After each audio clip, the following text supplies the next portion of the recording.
So we all deserve to have dignity upheld. Oftentimes, conflict or violence happens because our dignity has been violated, or we violate others' dignity. Now, the 10 temptations to violate dignity are often at the root of us not having our dignity upheld, and how we hurt other people with our words and actions.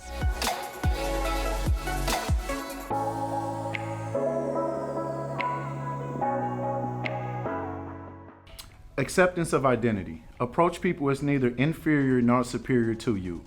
Give others the freedom to express their authentic selves without fear of being negatively judged.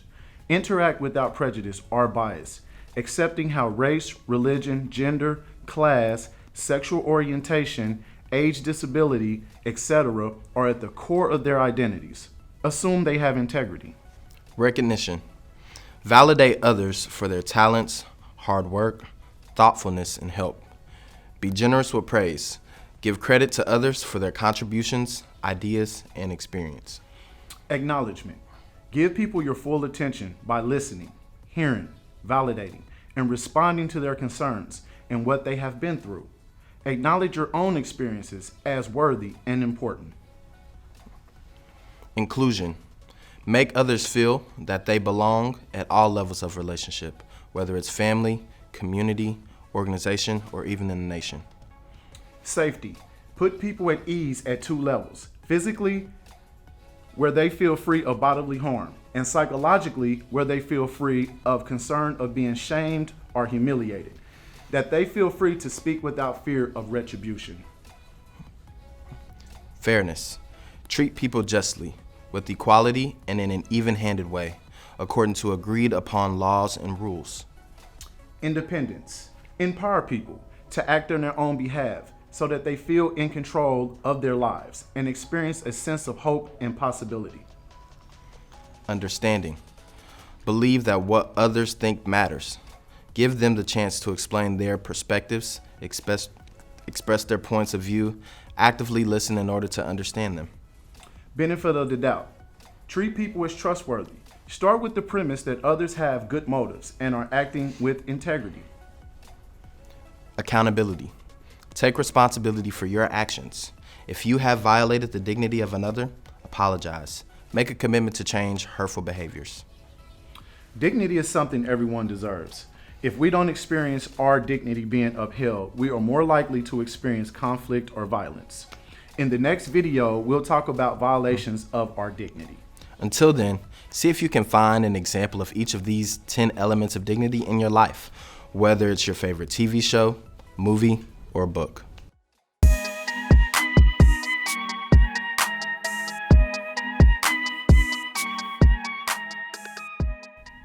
Taking the bait. Don't take the bait.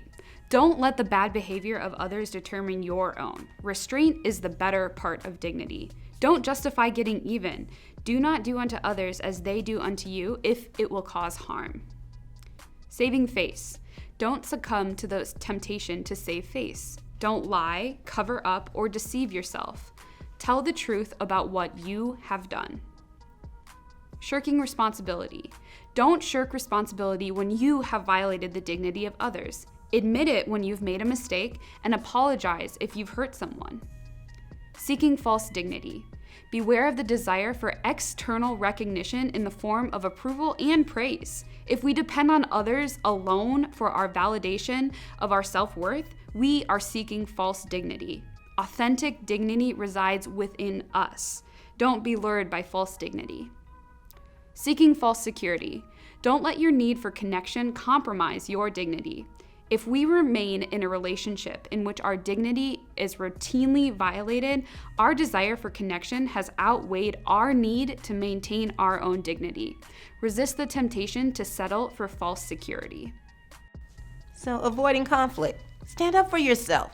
Don't avoid confrontation when your dignity is violated. Take action. A violation is a signal that something in a relationship needs to change. Being the victim. Don't assume that you are the innocent victim in a troubled relationship. Open yourself to the idea that you might be contributing to the problem. We need to look at ourselves as others see us. Resisting feedback. Don't resist feedback from others. We often don't know what we don't know. We all have blind spots. We all unconsciously behave in undignified ways. We need to overcome our self-protective instincts and accept constructive criticism.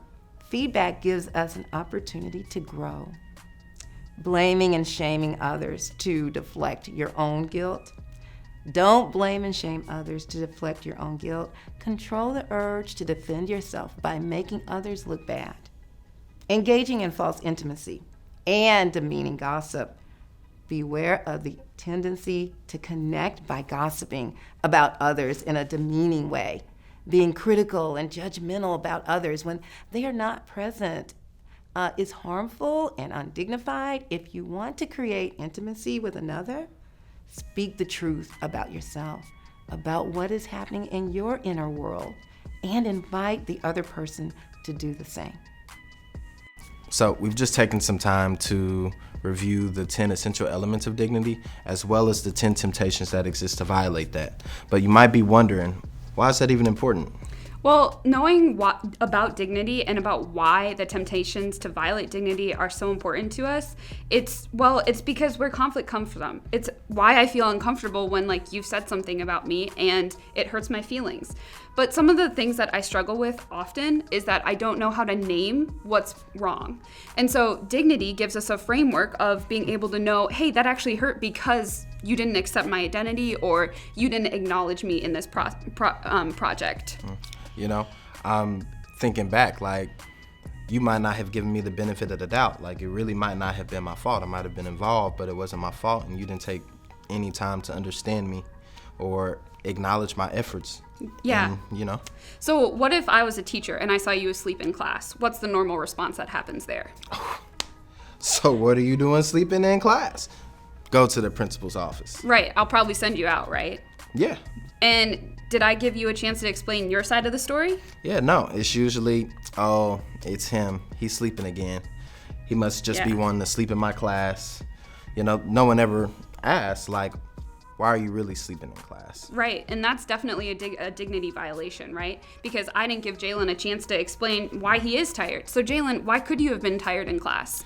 Well, you know, I could have been taking care of my siblings at home. I could have just had one of those nights where I couldn't go to sleep.